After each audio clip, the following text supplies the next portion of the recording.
materi laporan, analisis laporan keuangan ada di pertemuan kedua, ada 2 materi. Kemudian di pertemuan hari ini saya sudah tambah pengayaannya, tambahan, kemudian ada tugas. Tugasnya ini nanti sampai ke pertemuan ke-6 ya. Jadi pertemuan kelima kita akan membahas tentang penganggaran modal berkaitan dengan nilai waktu uang juga. Kemudian pertemuan ke-6 itu latihan mandiri. Menyelesaikan tugas dan persiapan UTS. Ya. Demikian kita hari ini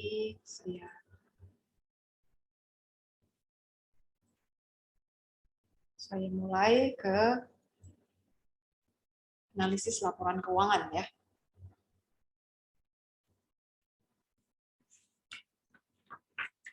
Analisis laporan keuangan sebagai sebenarnya mata kuliah ini lanjutan dari pengantar akuntansi ya.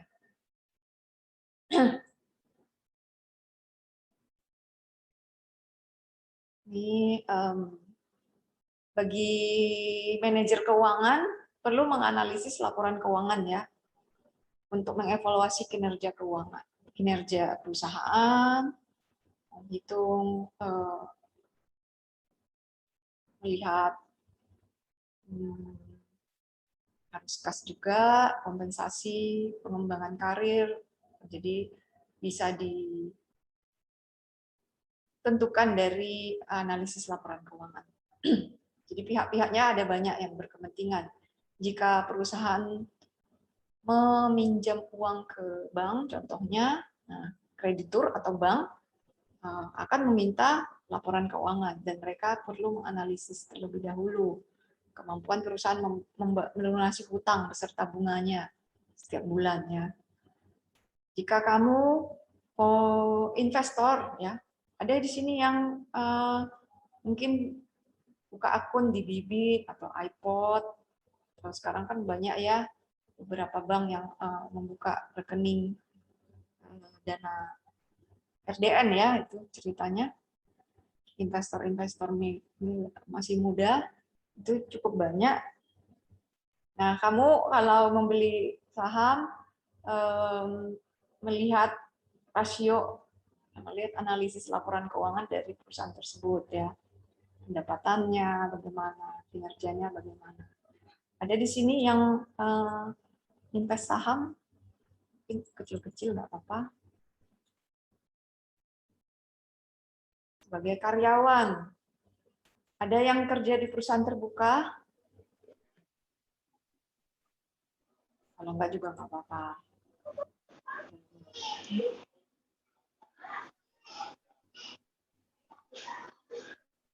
Jadi kalau perusahaan, sebenarnya laporan keuangan terbuka, perusahaan terbuka ya bisa kita akses ya dengan mudah. Bagi pemerintah untuk menentukan laporan pajak ya untuk tagihan laporan pajak, kemudian bagi perusahaan yang akan go public seperti Bukalapak kemarin baru go public, dia perlu mempersiapkan laporan keuangannya ya yang diaudit. Jadi yang paling sering dianalisis laporan keuangan perusahaan terbuka itu untuk mahasiswa-mahasiswa yang sering mengerjakan skripsi ya. Tapi perusahaan-perusahaan yang belum terbuka sebenarnya tetap diminta laporan keuangannya jika mereka berhubungan dengan investor atau kreditor atau UMKM juga yang mau dibeli seperti posisi. Nah, itu perlu membuat laporan keuangan dan laporan keuangannya dianalisis. Apa laporan keuangan yang standar dari pengantar akuntansi? Ya, ada 5 ini ya. Ada neraca. Neraca ini sering disebut juga laporan posisi keuangan, ya. Dan neraca ini menunjukkan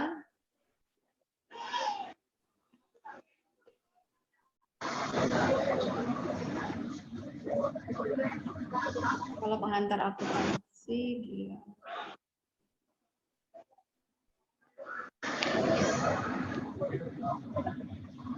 Neraca itu rumus akuntansi ya, aset ditambah liabilities, aset sama dengan ya, aset berarti sebelah kiri, sebelah kanan liabilities ditambah ekuitas ya. Jadi pada saat tertentu ya. Misalnya 31 Desember 2020. Sama neraca. Kemudian laporan laba rugi. Apa aja isi laporan laba rugi?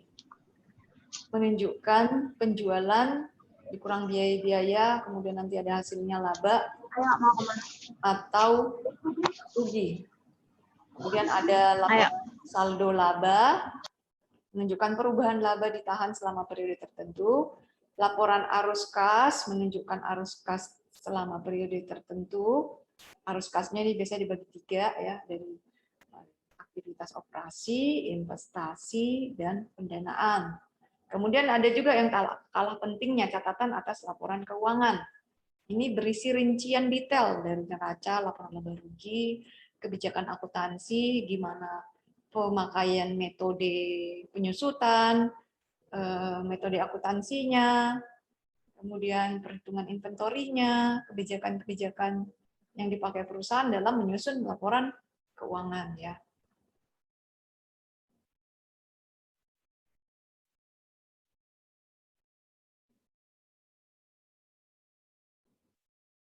Oke, ini simpelnya neraca. Kalau ini bentuknya T berarti ya.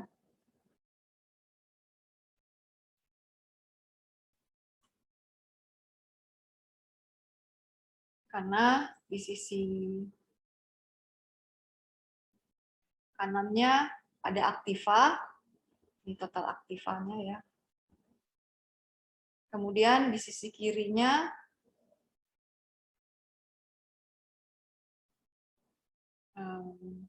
utang lancar, utang jangka pendek, kemudian modal ya. Liabilities tambah ekuitas di sini. Sini adalah aktiva. Ini harus sama ya. Ini bentuk T. Apa aja aktiva kamu sudah belajar di akuntansi ya. Oke, nggak apa-apa, Sandi. Ada aktiva ya, kas dan bank, efek piutang. Persediaan masuk di aktiva lancar ya. Kemudian yang aktiva tetap, ini yang masa pemakaiannya lebih dari 1 tahun, kayak tanah, bangunan, mesin, intangible. Intangible itu apa artinya? Intangible asset.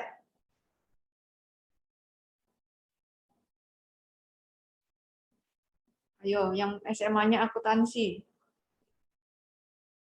Kemudian ada akumulasi penyusutannya juga. Intangible asset itu contohnya apa?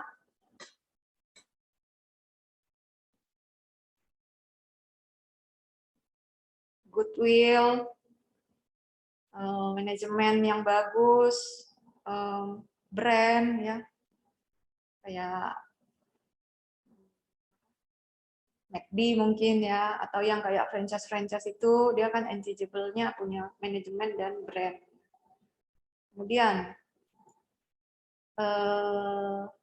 yang sisi kanan ada utang bank, utang dagang, ini utang supplier ya, utang pajak. Nanti istilahnya ada pakai bahasa Inggris, pakai bahasa Indonesia, kamu diharap familiar ya. Nanti utang lancar, kategori utang lancar berarti ini kurang dari setahun. Kalau hutang tidak lancar, ini seperti obligasi. Nah, ini namanya ekuitas ya. Tadi yang ini semua adalah liabilitas. Liabilitas ini bahasa Inggris kan. Ekuitas ada modal, agio, laba ditahan ya. Totalnya sekian. Ini harus sama.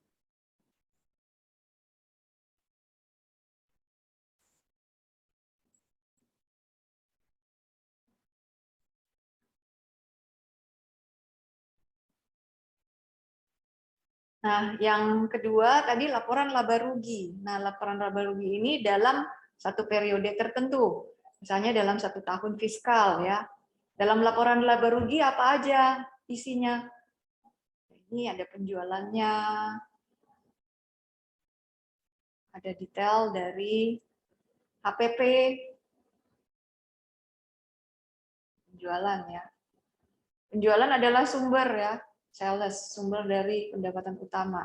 Ya kalau perusahaan profit, ya ini andalannya, penjualan.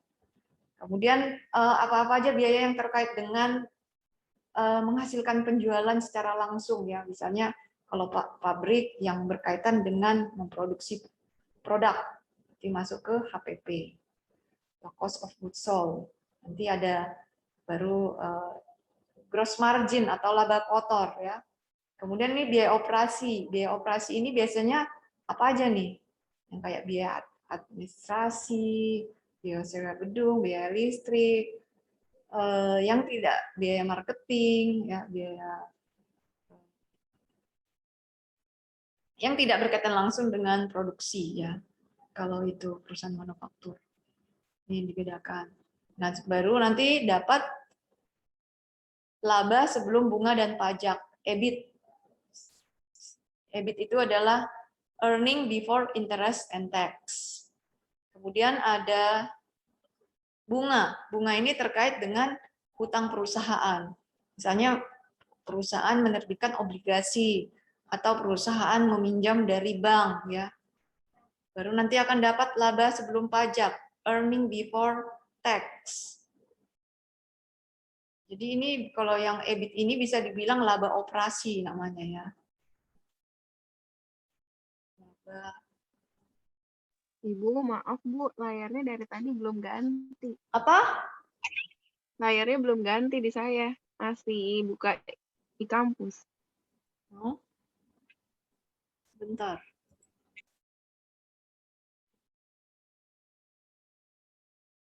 Dari tadi belum ganti ya? Iya Bu, belum. Ya ini baru udah Bu. Oke. Tadi e-kampus ya? Oke, maaf.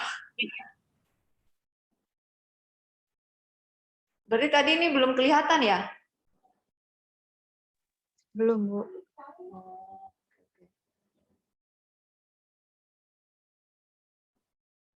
Ya, ini Aktiva ya.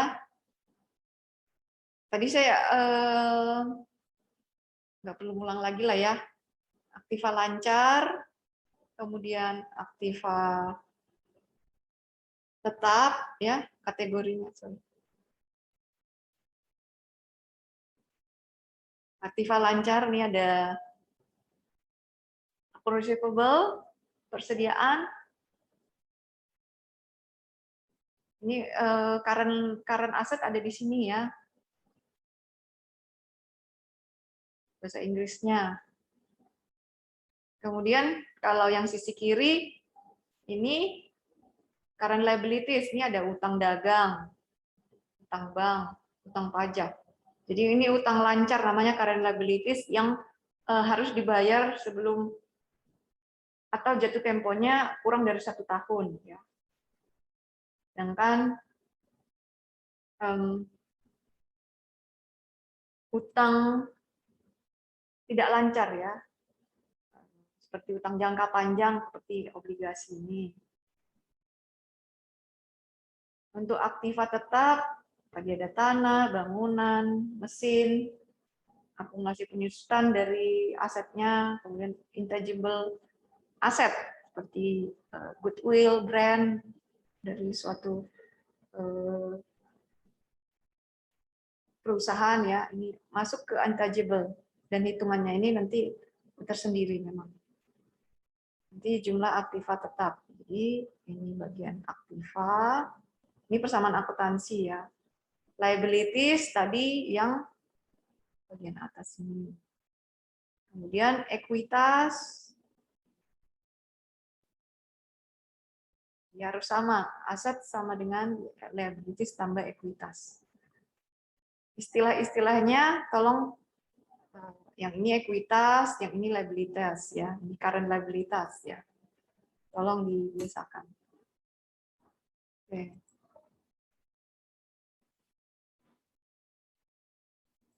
Di laporan laba kalau tadi neraca itu dalam poin tertentu atau saat tertentu.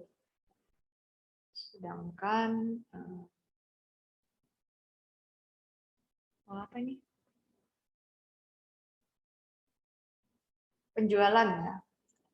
Laba rugi ya, sorry. Laba rugi. Ini penjualan adalah sumber utama ya.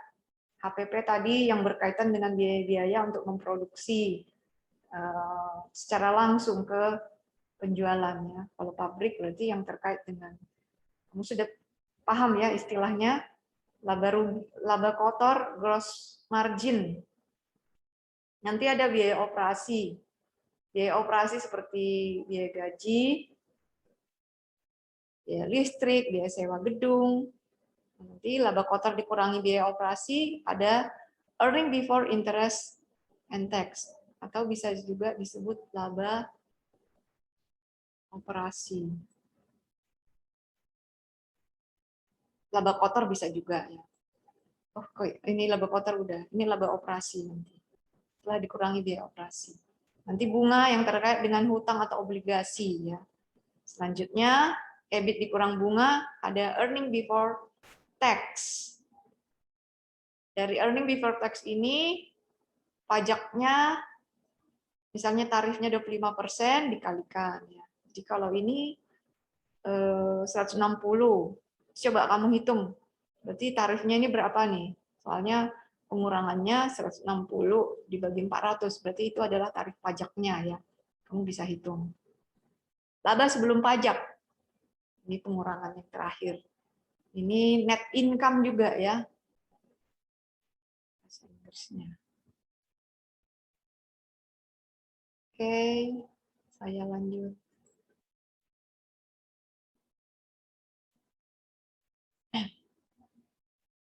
Laporan arus kas. Oke, ini waktunya 9 menit lagi. Laporan arus kas. Ada dari arus kas, operasi, investasi, satu lagi pendanaan. Atau financing ya.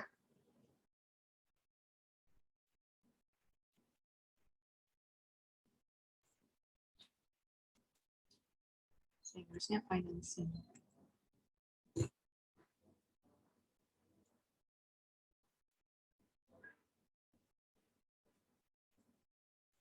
ini satu lagi, yang ketiga nih.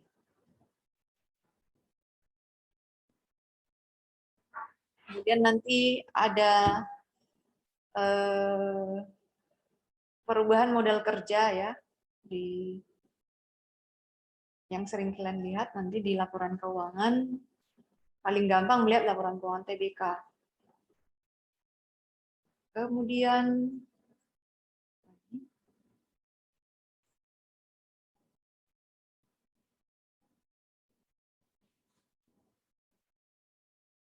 ada juga dibuatkan arus kas kreditur.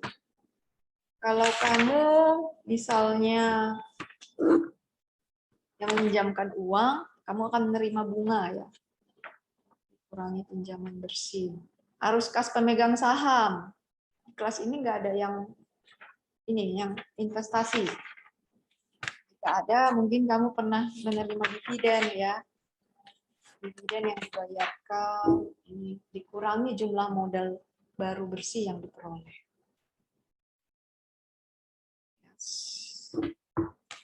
Sebelum masuk ke sini, saya lihatkan dulu yang lainnya.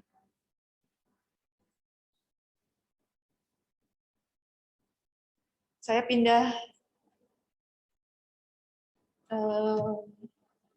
ke website, kelihatan ya? Kelihatan, Bu. Oke, ini kelihatan nih sekarang. Siapa yang punya saham Telkomsel? Siapa yang memakai Telkomsel pulsanya? Teman-teman di sini Apa, Bu? pakai Telkomsel nggak atau apa? Telkomsel itu ada Iya, Bu. apa? Pakai, Bu. Simpati. Pakai ya? Oke. Oke, Bu. Oke ya. Oke. Ini adalah laporan keuangan Telkom. Di audit 29 April 2021. Ini surat pernyataan, laporan auditornya, laporan posisi keuangan. Tadi apa laporan posisi keuangan?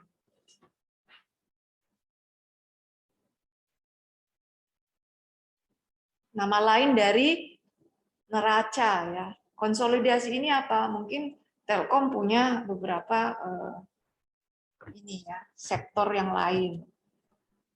Kemudian apa nih? Laporan laba rugi dan penghasilan komprehensif lain konsolidasi. Jadi ada perusahaan anak ya. Laporan perubahan ekuitas konsolidasi. Laporan arus kas, kemudian catatan atas laporan keuangan. Catatannya banyak nih dari halaman 5 sampai 139. Untuk analisis laporan keuangan itu ternyata nggak gampang ya. Oke, yang pertama ini. Laporan posisi keuangan atau nama lain dari neraca. Ini pada saat tertentu, yaitu di akhir tahun ya. 31 Desember 2020. Ini untuk kewajiban Telkom sebagai perusahaan terbuka melaporkan laporan keuangan tahunan. Ini ada apa di sini? Nah, ini dibikin per tahun ya. 2 tahun terakhir, jadi 2020, 2019. Nah, kamu biar bisa melihat juga nih. Ini namanya analisis horizontal. Kamu bisa melihat, oh, aset lancar 2020 itu mengalami kenaikan dibandingkan 2019. Apa aja aset lancar itu? Ini kamu silahkan lihat. Ada piutang usaha ya, atau bahasa Inggrisnya sering disebut akun receivable. Jadi tolong antara bahasa Indonesia dan bahasa Inggris ini difamiliarkan ya, karena beberapa materi saya pakai bahasa Inggris ya. Persediaan, berarti kan inventory ya. Persediaan di kategori Telkom itu apa ya? Tahu detailnya sih kamu harus memahami lini bisnisnya. Ini aset lancar ya. Jumlahnya berapa? Aset tidak lancar, jumlah aset totalnya berapa? Aset tidak lancar itu apa aja di Telkom? Ini yang paling banyak apa ya? Nah, kalau ini catatannya ini kamu bisa melihat lebih detailnya. Nah, paling banyak itu aset tetapnya. Apa aja rinciannya bisa kamu lihat di catatan 12 dan 36. Oke, selanjutnya setelah aset ada liabilitas. Liabilitasnya dibagi dua, liabilitas jangka pendek dan jangka panjang. Total liabilitasnya juga dari tahun 2020 ke 2019 ada yang mengalami peningkatan ya. Begitu juga dengan liabilitas jangka panjangnya. Mengalami peningkatan dibanding tahun 2019. Kita lihat utang pajak, bukan. Utang usaha ya. Nah, utang usaha ke pihak ketiga ini meningkat ya. Dari 13, ini angkanya dalam miliar rupiah ya. Miliar rupiah. Oke, ini berarti utang usaha pihak ketiga itu 16 triliun. Ini kosong kan, 071. Ini angka dalam miliar loh. Oke, saya nggak ini Pak. 16071 ya. Untuk ekuitas, modal sahamnya tetap, tambahan modal di setor tetap, komponen ekuitas lain menurun. Nah, inilah item-item yang ada di ekuitasnya. Totalnya berapa ya? Nah, jumlah liabilitas dan ekuitas mengalami kenaikan juga dari tahun 2019.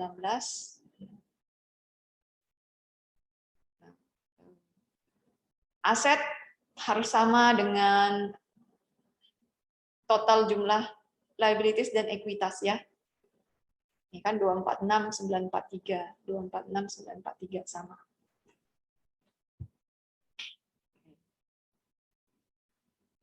Kemudian ini laporan laba rugi. Apa aja isi laporan laba rugi? Ada pendapatan. Oh, pendapatan tahun 2020 mengalami peningkatan ya. 1 triliun dalam miliar. Bebannya juga mengalami laba usaha juga mengalami peningkatan ya. Laba sebelum pajak juga, laba tahun berjalan juga meningkat nih.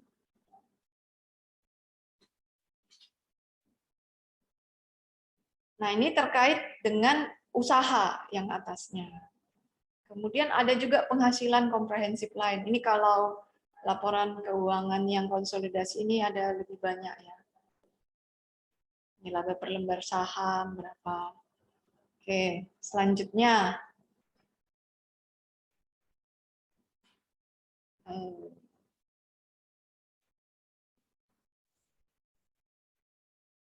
Oke, waktunya 1 menit lagi nih ya, sebelum berakhir. Ini adalah laporan perubahan ekuitas konsolidasi.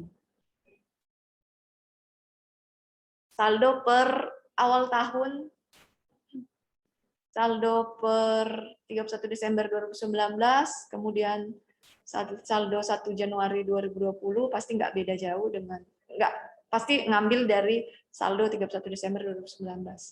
Nah, saldo 31 Desember 2020 yang naik itu ada di belum ditentu kepentingan non pengendali ya. Jadi yang lainnya tetap. Baru selanjutnya ini ke laporan arus kas. Ada kegiatan. Ini saya rekam ya, jadi nanti saya kasih linknya. Kita lanjut lagi melihat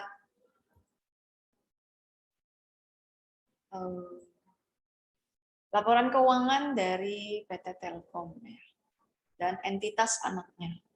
Makanya disebut laporan arus kas konsolidasi. Ini juga dalam waktu tertentu, ini di akhir tahun 31 Desember 2020. Arus kas operasi yang berkaitan dengan, jadi arus kas masuk dan keluar ya, berkaitan dengan operasional PT Telkom. Ada penerimaan kas dari pelanggan dan operator lainnya, penerimaan pendapatan bunga, pembayaran beban bunga, pembayaran sewa yang berkaitan dengan operasional ya, pembayaran kas untuk beban. Nah, ini totalnya berapa ya? Di arus kas bersih di tahun 2020 ada peningkatan dibandingkan 2019. Arus kas kegiatan investasi. Nah, ini apa aja kegiatan investasinya PT Telkom? Menjual aset tetap. Ada mendapatkan penerimaan arus kas dari klaim asuransi ya. Kemudian dia juga ada dividen dari entitasnya, dari anak perusahaannya. Uang yang dikeluarkan untuk membeli aset tetap ya, jadi ini yang minus ya. Apa aja itu? Silakan dilihat catatan di 12 dan 40 ya.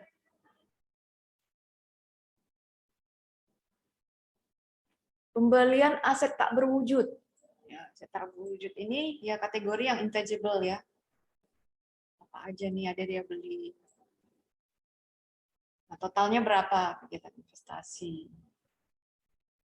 Nggak beda jauh dengan tahun 2019. Kemudian arus kas dari kegiatan pendanaan. Jika di sini ada pencairan utang bank dan pinjaman lainnya. Jadi PT Telkom berhutang, mengajukan hutang ke bank, dan dia memperoleh uang pinjaman. Ini positif ya. Kemudian pembayaran hutang, yang lalu-lalu dia bayar hutangnya, ya ini yang lalu-lalu. Kemudian membayar dividen kepada pemegang perusahaan. Jika kamu tahun 2020 memegang saham Telkomsel dan memperoleh dividen, nah inilah uang arus kas keluar pencatatannya. Dividennya lumayan ya. Gitu, seterusnya. Ini untuk kas pendanaan, pengeluarannya lebih besar dibandingkan 2019 ya, di 27. Oke, ini catatan atas laporan keuangan. Kalau kamu kayak gini nih nomor 3, bisa dilihat nomor 3.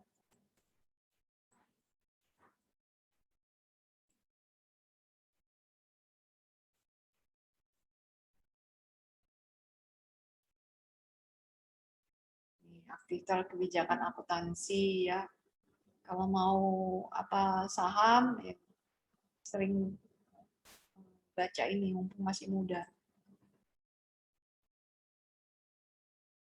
Sesuai nomornya aja dilihat. Kas dan setara kas ya. Pihak berelasi, pihak ketiga. Oke, nah ini kita lihat yang simpel aja ya. Itu tadi melihat dari laporan keuangan perusahaan publik ya. Selanjutnya analisis rasio keuangan yang sering dipakai ada liquidity ratio ya. Kemampuan perusahaan untuk memenuhi kewajiban keuangan jangka pendek. Leverage menunjukkan seberapa besar perusahaan dibelanjai oleh utang. Activity ratio menunjukkan tingkat efisiensi efektivitas penggunaan aktiva. Profitability ratio mengukur kemampuan perusahaan untuk menghasilkan laba yang dibandingkan dengan penjualan aktiva dan modal perusahaan. Yang terakhir, market value ratio. Menilai saham perusahaan yang telah go public. Jadi kalau perusahaannya tidak go public, ini tidak dipakai. Oke, ini ada liquidity ratio. Keuangan jangka pendek. Current asset, current liabilities, ini ambil datanya dari mana? Dari laporan keuangan yang tadi kita bahas, ada 5. Ada neraca, ada laporan laba rugi, ada arus kas, ada perubahan modal, ada catatan laporan keuangan. Current asset, current liabilities ambilnya dari mana? Neraca atau laporan laba rugi?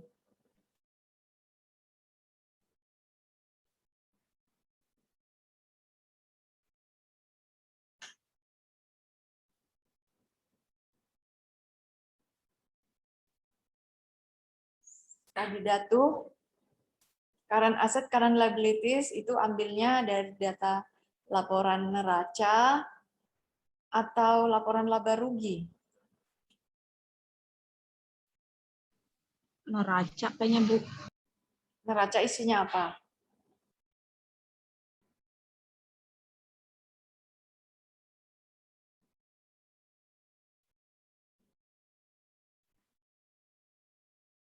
Laba rugi, Bu. Neraca isinya tadi apa? Ada aktiva ya, kas. Terus ada apa lagi? Ada utang. Current asset masuk ke mana?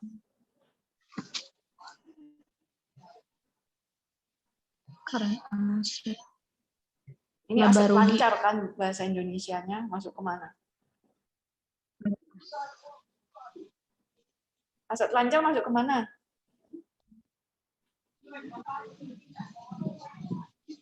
Laba rugi. Laba rugi emang isinya apa sih?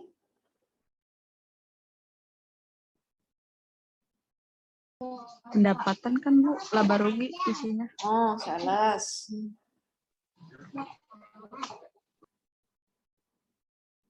Current aset kamu ambil dari mana datanya? Aset lancar ya.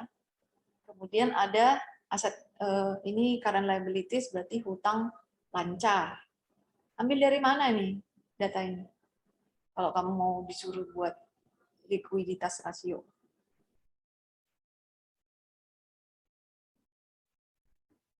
Yo, yang lain bisa bantu? Syahrul?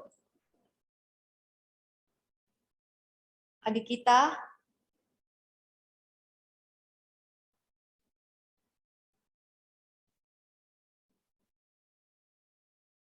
Aset lancar ada di mana ngambil datanya? Dari kas mungkin, Bu. Dari mana? Laporan kas. Dari mungkin laporan kas. Kok mungkin sih? Ya, dari laporan kas, keuangan dari apa aset dari perusahaan kayak gitu, Bu. Kan tadi baru direview ya. Apa isi neraca?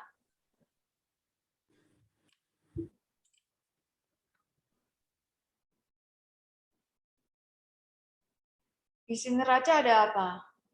Ada aset dan sama dengan liabilities ditambah ekuitas. Current aset berarti aset tidak lancar. Ini ambil datanya dari neraca dong. Kan di neraca ada aset. Kemudian ada aset lancar. Inventory ngambil datanya dari mana? Inventory.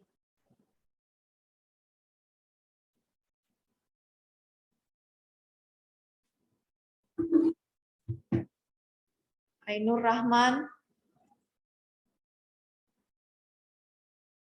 Riza Anggrela, inventory datanya ada di mana? Neraca atau laporan laba rugi?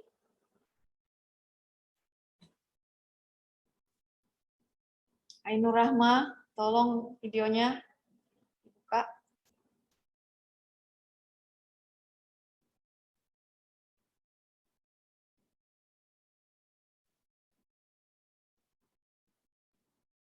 Nia, Ashifa, inventory itu ada datanya di mana? Neraca atau laporan laba rugi?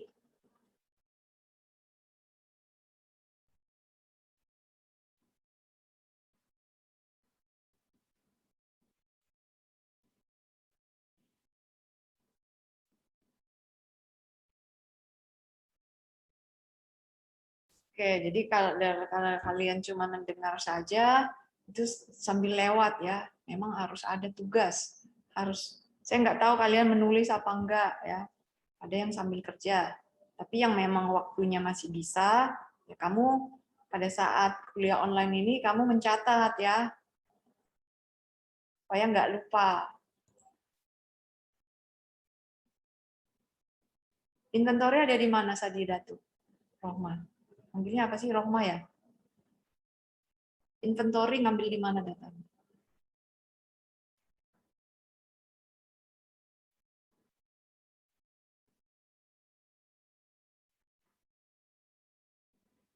Nah, ini inventory persediaan ada di neraca. Aset tidak lancar juga ada di neraca. Utang tidak lancar atau current liabilities ada di neraca juga ya.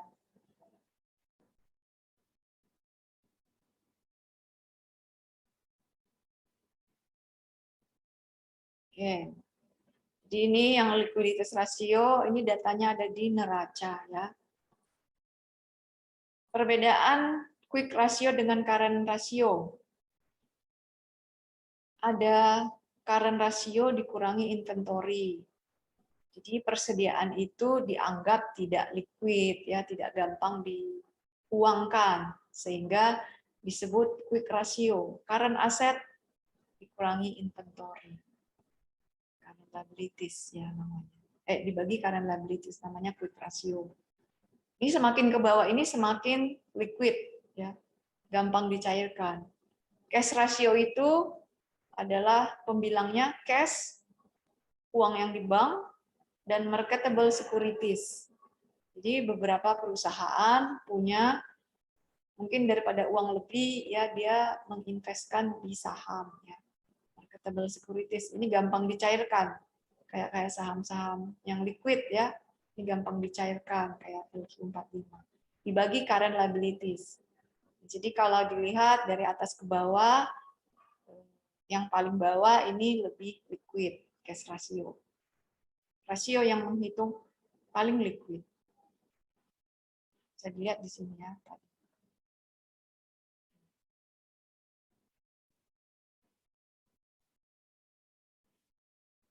Istilahnya beberapa kalau perusahaan laporan keuangan perusahaan publik itu pakai bahasa Inggris ya. Jadi ada marketable securities akan kamu temui di current asset. Selanjutnya leverage ratio. Mengukur penggunaan hutang dalam pembelanjaan perusahaan ya. Ada debt ratio itu total debt dibagi total aset. Total debt dibagi total aset.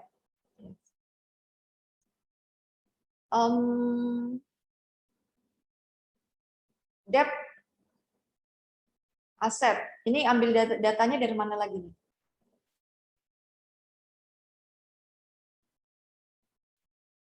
Debt to equity ratio, kemudian long term debt to equity ratio, long term debt dibagi total equity. Ini ketiganya ini ngambil dari data dari mana? Ada debt ya.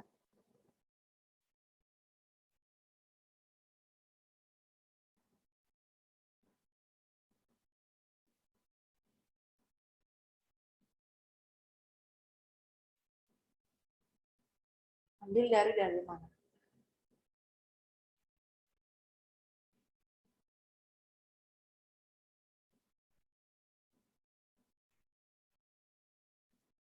Dari neraca atau laba rugi? Neraca, Bu. Neraca ya. Oke. Ada ekuitas ya. Debt to equity ratio, debt dibagi equity. Debt to total debt dibagi total aset. Ini long term debt-nya aja yang rumus yang kedua ini long term debt-nya aja yang dibedakan ya. Selanjutnya ini ada time interest earn ratio. Mau menghitung kemampuan perusahaan untuk membayar bunga pinjamannya. Ada EBIT nih.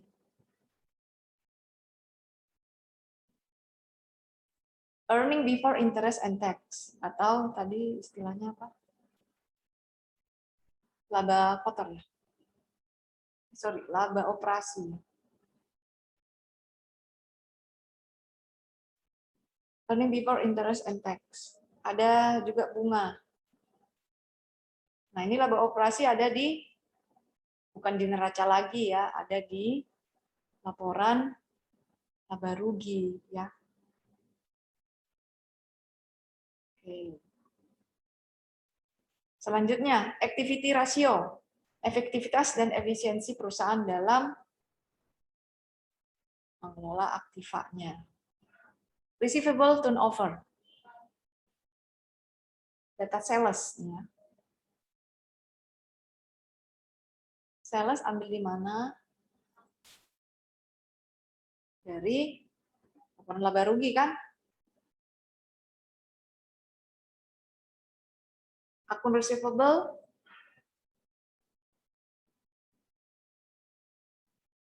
ambilnya dari ini dari aset ya. Berarti dari neraca. Sales, laporan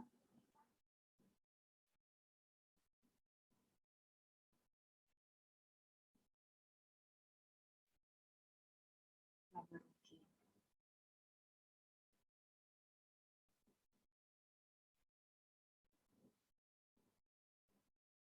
Average collection period ini adalah 360 hari dalam 1 tahun dibagi receivable turnover. Jadi kalau average collection-nya semakin tinggi, perusahaan dianggap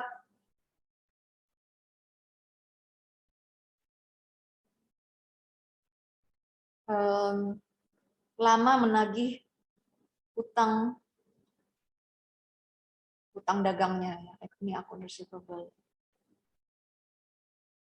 Kemudian ada inventory turnover, sales dari laporan laba rugi, kemudian inventory dari neraca. Setelah nanti dapat inventory turnover, ya, kita bisa hitung average days in inventory, 360 hari, asumsi untuk 1 tahun ada 360 hari dibagi inventory turnover. Jadi kalau average days turnover-nya tinggi, berarti perputaran inventory menjadi uang itu lama, ya. Kemudian ada juga asset turnover, yaitu perbandingan dari penjualan dengan total aset. Jadi seberapa cepat, efisien atau efektif aset dimanfaatkan untuk menghasilkan penjualan. Ada pertanyaan sampai sini?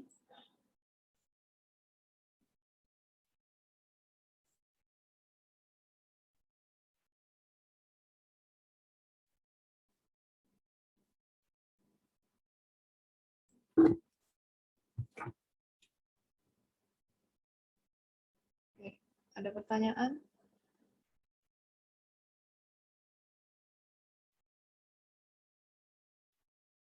Selanjutnya,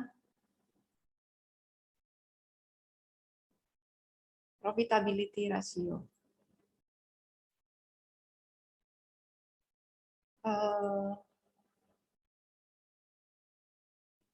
Profitability ratio, misalnya nih yang terkenal nih, ROA,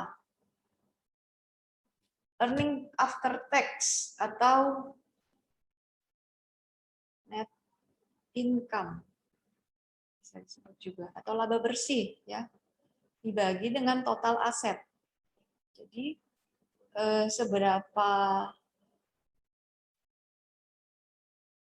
misalnya seberapa aset untuk menghasilkan net income, ya, atau ini yang terkenal return on equity, yang dibandingkan penyebutnya adalah modal atau equity. Seberapa kemampuan modal menghasilkan net income, ya. Net income.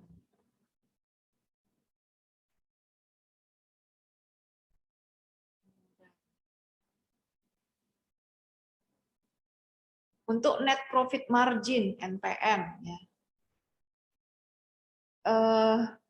penyebutnya itu sales, ya. Jadi pembilangnya adalah net income atau earning after tax, laba bersih dibagi penjualan.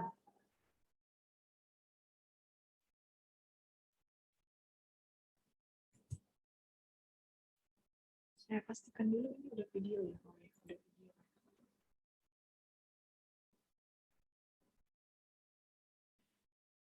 Kemudian ada operating profit margin.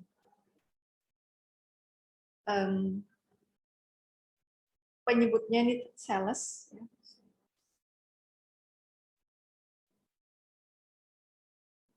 Mirip dengan ini, cuman atasnya adalah laba operasi.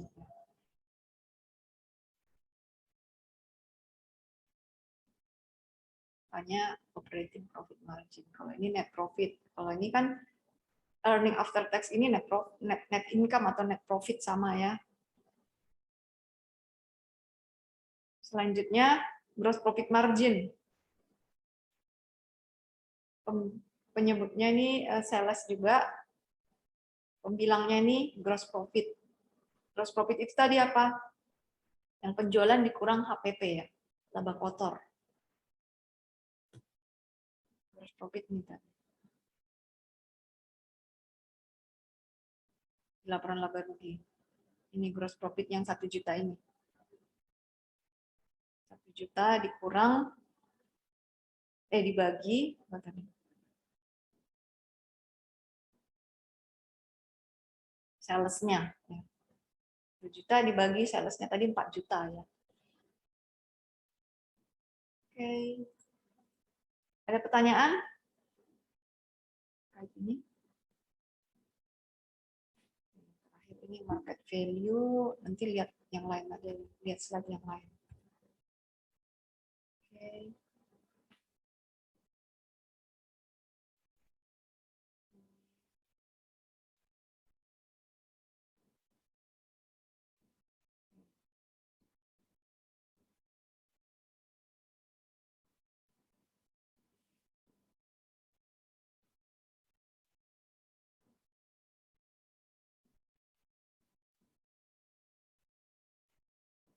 Ada juga analisis horizontal ya. Jadi analisis vertikal dan common size. Analisis horizontal ini analisis persentase untuk kenaikan dan penurunan dalam pos-pos terkait di laporan laba keuangan komparatif. Misalnya ini kayak tahun 2016 dan tahun 2015. Kita buat kenaikannya, buat kolom baru, kemudian tentukan presentasinya. Total asetnya 2016 mengalami peningkatan 6,7%. Ya.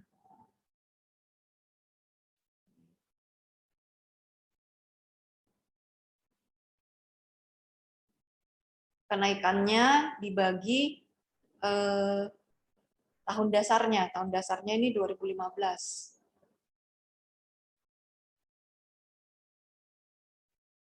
Ini juga sama ya. Jadi dilihat tahun dasarnya yang di awal. Kas dan setara kas. Jadi ini satu perusahaan ya, analisis horizontal. Kas dan setara kas PT Astra Internasional ada kenaikan 2255 dibandingkan dengan tahun dasarnya 27102. Berarti sebesar 8,3% naik. Ini positif ya tandanya.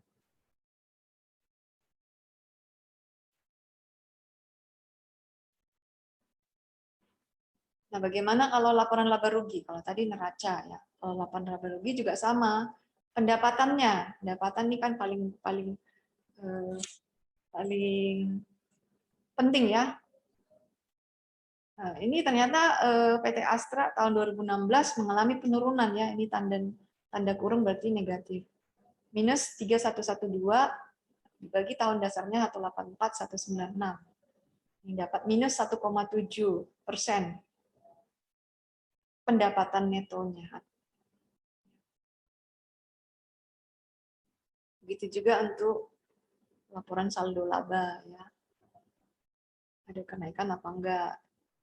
Tinggal dibagi ke tahun dasar ya. Itulah analisis horizontal, biasanya satu perusahaan dengan periode-periode berikutnya.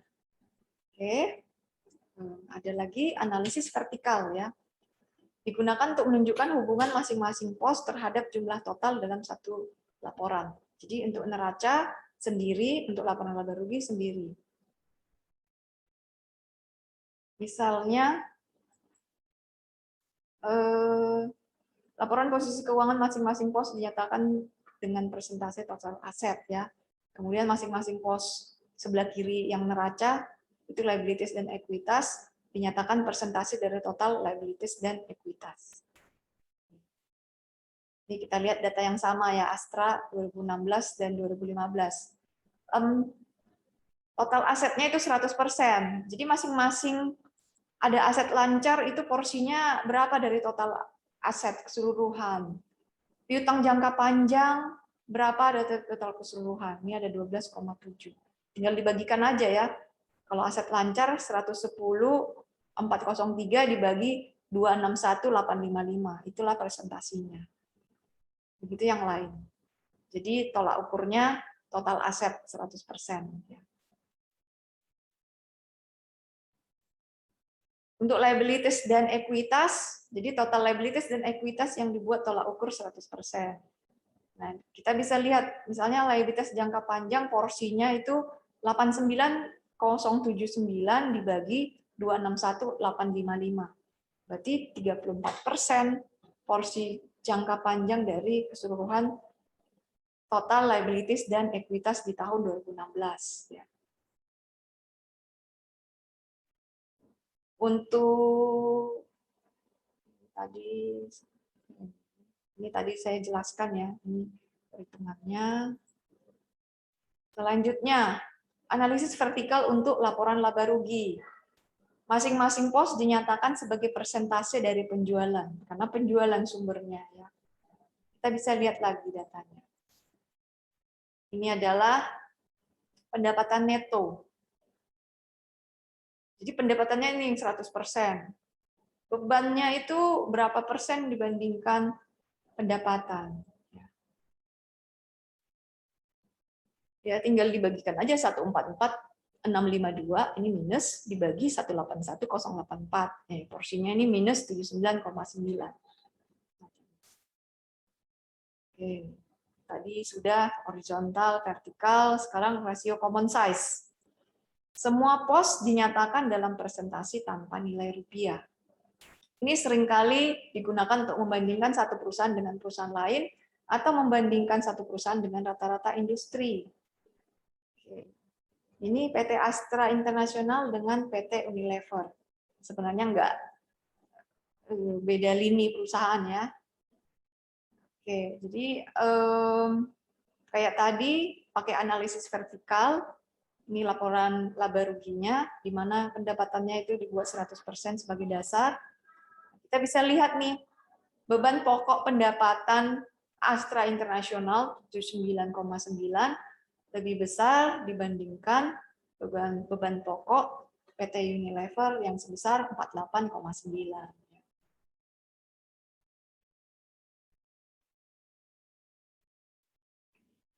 Tadi likuiditas kita udah bahas ya.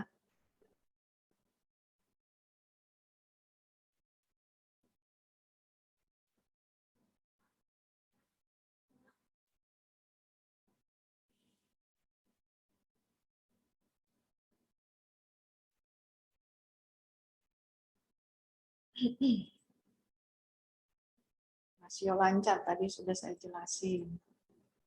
Ini cara ngelihatnya ngambil dari data ini ya. Rasio cepat. Ini kan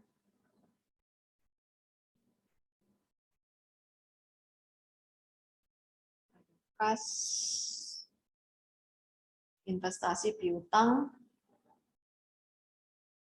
kemudian dibagi dengan liabilitas jangka pendek ya.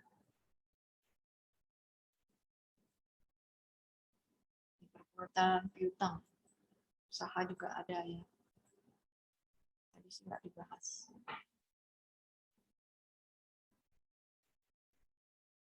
Bisa detailnya kalian baca lagi ya. Waktunya ini 5 menit lagi. Jadi ini sudah diambil screenshot dari laporan keuangan ya. Untuk persediaan rata-rata itu persediaan awal tahun dengan akhir tahun dirata-ratakan. Ya. Ambil dari beban pokok. Beban pokok pendapatan. Ya. Dibagi dengan persediaan rata-rata. Ini perputaran persediaan. Atau tadi bahasa Inggrisnya apa?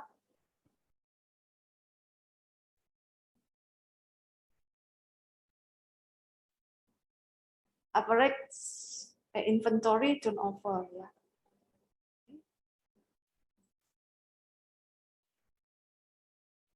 Beda-beda. Sales yang ini beban pokok pendapatan.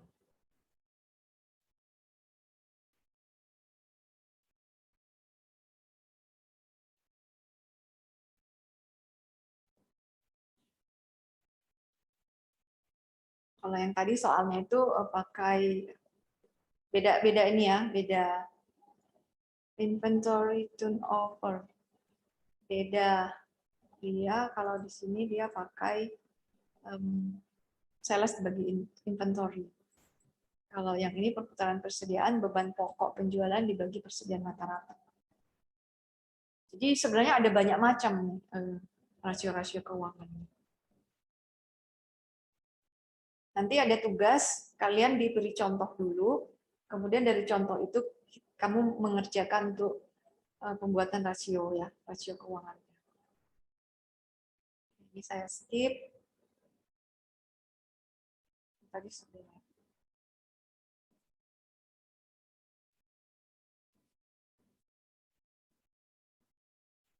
Rasio laba. Analisis profitabilitas. Tadi udah ya. Laba itu dibagi. Sebagian rasio memakai ekuitas pemegang saham rata-rata. Kalau pemegang saham, ekuitas pemegang saham rata-rata ini merata-ratakan ekuitas awal tahun dan akhir tahun. Bedanya itu. Kalau leverage, ini nanti belajarnya di selanjutnya ada dampak leverage.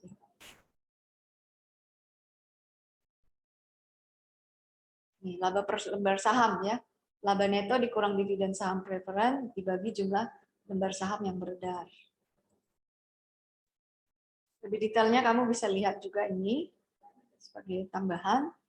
Beberapa memang untuk rasio ini ada yang sama persepsinya, ada yang beda. Kayak ini price to earning ya, harga pasar per lembar saham dibagi laba per lembar saham. Laba per lembar saham itu laba neto dikurang dividen saham preferen dibagi jumlah saham yang beredar.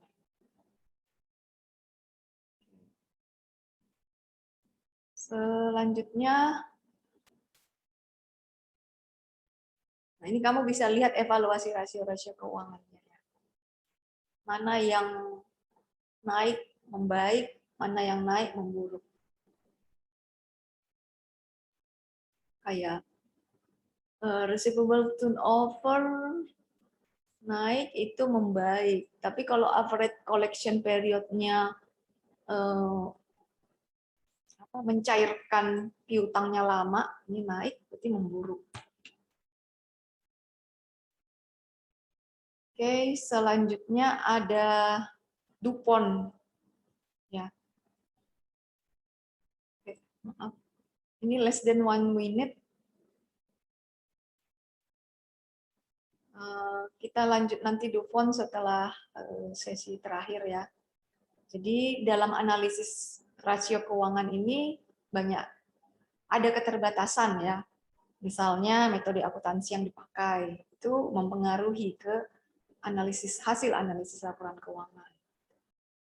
Tipe-tipe bisnis perusahaan juga berbeda-beda. Ada juga yang perusahaan yang lini grupnya banyak atau anak perusahaannya banyak. Jadi susah kita untuk mengidentifikasi mana yang utamanya. Kemudian dalam melakukan penyajian laporan keuangan, manajer keuangan atau bagian akuntansi juga kadang bisa melakukan trik-trik yang membuat labanya kelihatan bagus. Ini sedikit lagi materinya tentang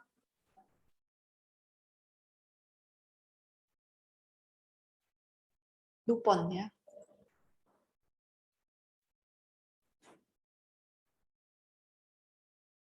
Setelah tadi ada 5 ya. Kita juga tadi sudah bahas common size. Ya.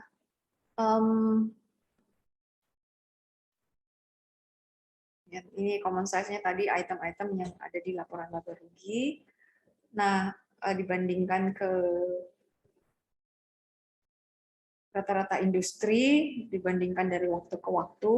Kemudian ada lagi nih DuPont analisis ya, memperlihatkan bagaimana utang, perputaran aktiva dan profit margin dikombinasikan untuk menentukan return on equity. Jadi dari beberapa rasio-rasio itu, misalnya ROA itu bisa didapat dari net profit margin dikali total asset turnover. ROE itu bisa diambil dari ROA dikali equity multiplier.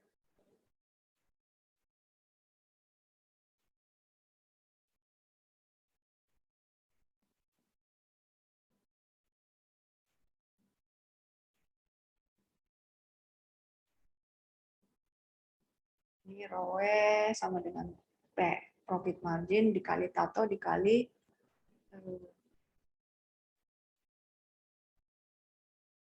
untuk lebih detailnya bisa dilihat juga dari diagram ini.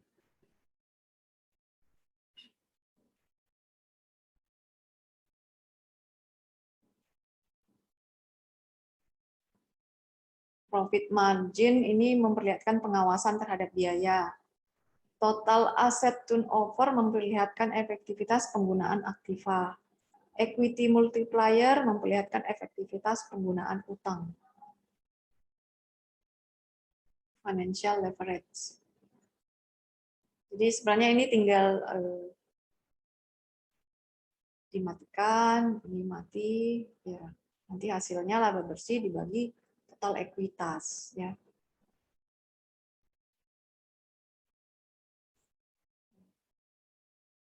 Ini dengan ini, itu contohnya. Nanti keterkaitannya itu sih yang perlu bisa disusun, ya. Ini bisa panjang lagi. Total aset turnover itu dari sales dibagi total aset, kemudian total aset itu fixed asset dibagi current asset, jadinya bisa dibuat diagram macam itu. Oke, untuk latihannya, ini latihannya sampai pertemuan ke-6 ya, masih apa? Tapi silahkan dipergunakan waktunya. Ini adalah contoh soal dari neraca, kemudian laporan laba rugi, selanjutnya ini adalah rasio-rasio yang dibentuk untuk leverage, liquidity, activity, profitability, dan market value. Kamu bisa melihat angkanya ini dari mana dengan membolak-balik datanya. Ya. Kayak tadi saya bilang, current ratio berarti ngambil dari neraca. Ya. Dividen ngambil dari mana?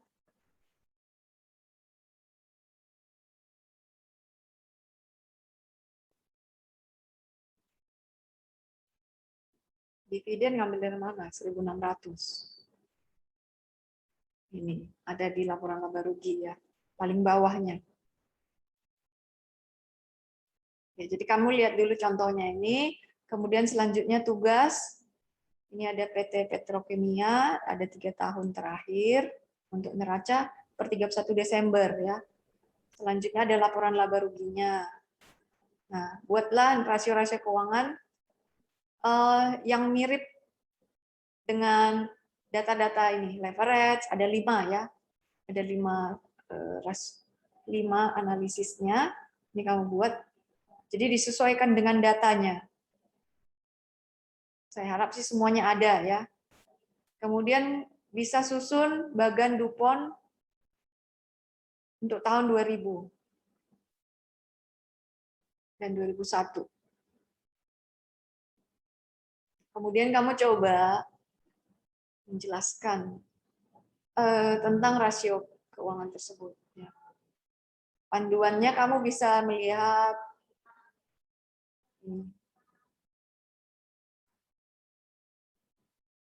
liquidity rasionya naik ya. Kan kebetulan 2 tahun ya, bisa dibandingkan. Kalau naik berarti membaik.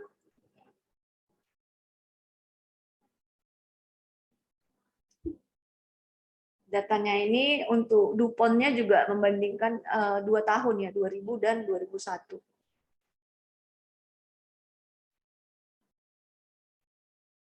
Oke. Bisa ada waktu 2 minggu paling ditunggu di pertemuan ke-6. Ini pass off nanti waktunya. Gitu.